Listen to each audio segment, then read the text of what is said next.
जब भी कोई क्राइम होता है हम में से कई लोग ये पूछते हैं कि इसमें नया क्या है। ये तो फला फला के साथ भी हुआ था।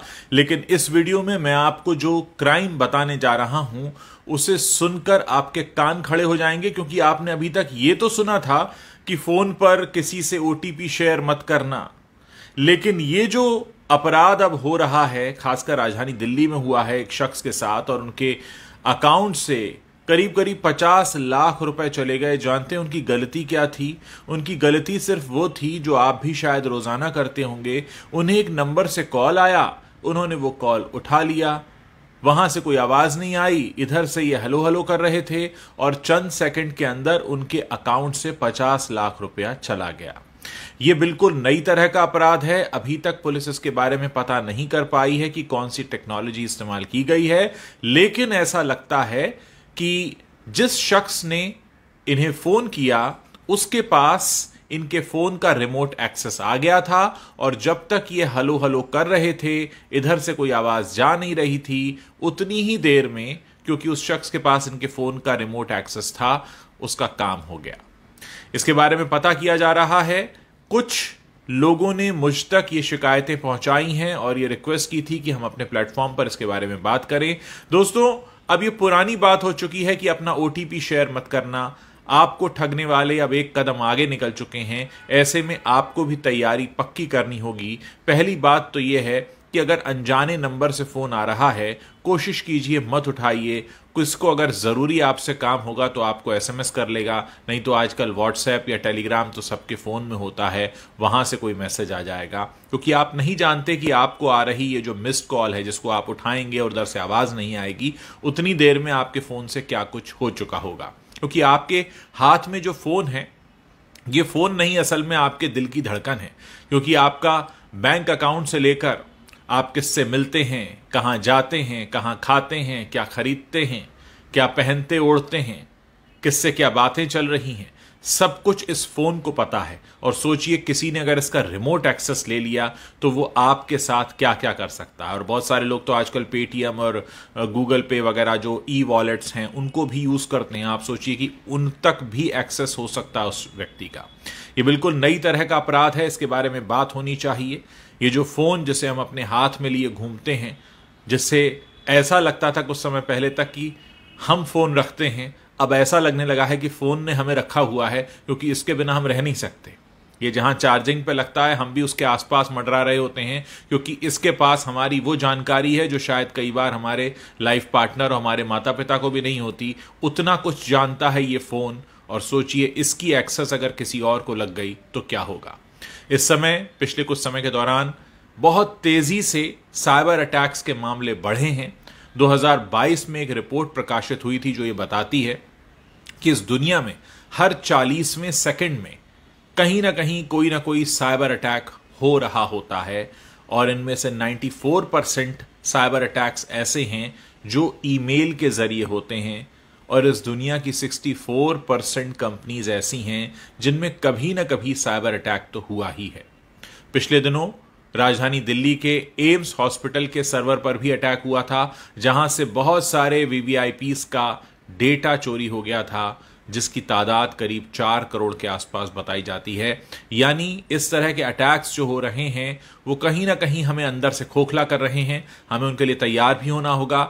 हमारी जो सुरक्षा और जांच एजेंसीज हैं उनको खुद भी स्मार्ट बनना होगा, उनसे ज्यादा स्मार्ट जो कि किसी गांव या कहीं पर बैठकर इस क्राइम को करते हैं। नेटफ्लिक्स पर जामतारा हमने देखा था, उस वक्त हमको पता चला कि किस तरह से इस तरह के अपराध को अंजाम दिया जाता है। ऐसे में जरूरत इस बात की है कि इसके बारे में बात हो, क्योंकि जब तक बात नहीं होगी, हम सचेत नहीं होंगे। इस वीडियो को ज्यादा से ज्यादा लोगों तक पहुंचाइए, उनको बताइए कि आपके फोन पर आ रही मिस कॉल भी आपका खाता खाली कर सकती है।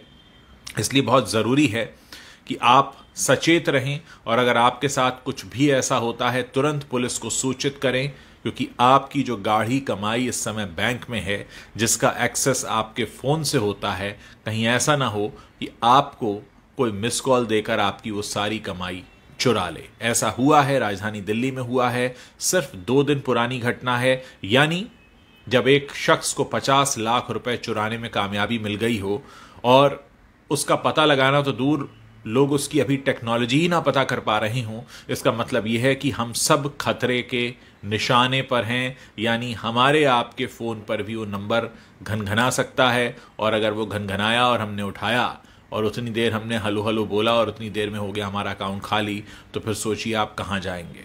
पुलिस एक कोशिश कर सकती है, लेकिन तब तक आपकी गाढ़ी कमाई जा चुकी होगी। इसलिए सचेत रहिए, इस वीडियो के बारे में बात करिए, लोगों को बताइए। अभी तो हमें पहला काम यह करना है कि लोगों को बताना है ऐसा हो रहा है। बहुत सारे लोग इस बात को नहीं जानते हैं, और मेरा जो प्लेटफॉर्म है इसका इस्तेमाल मैं इसलिए करना चाहता हूं ताकि ज़्यादा से ज़्यादा लोगों तक ये बात पहुंचाऊं। इस वीडियो को शेयर कीजिए, लोगों को बताइए कि ऐसा भी हो रहा है।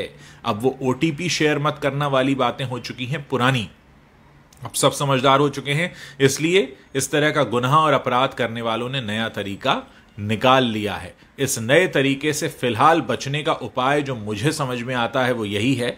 हाँ, हो सकता है आप में से बहुत सारे लोगों के लिए थोड़ा मुश्किल होगा कि जिसका भी फोन आ रहा है, अगर आपको उसका नाम नहीं पता है, आपके मोबाइल में वो नंबर सेव नहीं है, तो सामने वाले शख्स को SMS करने दीजिए, सामने वाले शख्स को WhatsApp करने दीजिए। जब आप पक्की तरह से निश्चिंत हो जाएं कि जो सामने वाला शख्स आपको फ़ोन कर रहा है वो जेन्युइन है, आपके किसी जानने वाले का जानने वाला है, या आप उसका नाम पता जानते हैं, तभी वो फ़ोन कॉल उठाइए।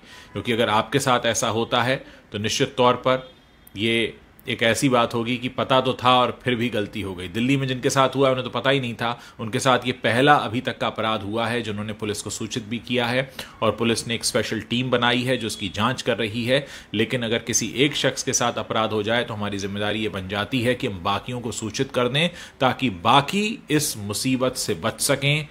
समाचार जो प्लेटफॉर्म्स होते हैं, या मेरा भी सोशल मीडिया प्लेटफॉर्म है, उनका काम सबसे पहला यही होता है कि लोगों को चेतावनी देना, बताना कुछ नया हो रहा है, आप उससे कैसे बच सकते हैं।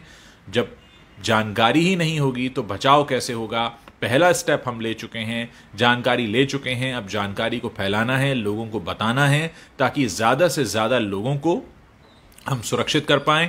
आप अपने घर में लोगों को भी बता सकते हैं कि इस तरह से आ रहे किसी भी नंबर को न उठाएं। मेरे बहुत सारे दर्शक हैं जिन्होंने मुझे स्क्रीनशॉट्स भी भेजे हैं। उन नंबर्स को शेयर करने का फ़ायदा इसलिए नहीं है क्योंकि ये नंबर चेंज हो जाते हैं, क्योंकि जो अपराध करने वाला शख्स है वो भी जानता है कि एक बार नंबर पब्लिक हो गया तो उसके बाद उसे नंबर बदलना पड़ेगा। इसलिए इस बात से कोई फर्क नहीं पड़ता कि वो नंबर कौन सा है।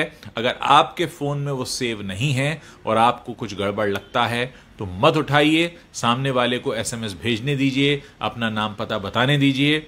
जब आप पूरी तरह से आश्वस्त हो जाएंगे कि आप उसे जानते हैं और वो कोई चोर उचक्का नहीं है, वो आपके साथ कुछ गलत नहीं कर सकता है, तभी आप उसके फ़ोन को उठाएं और उठाकर उससे बात करें।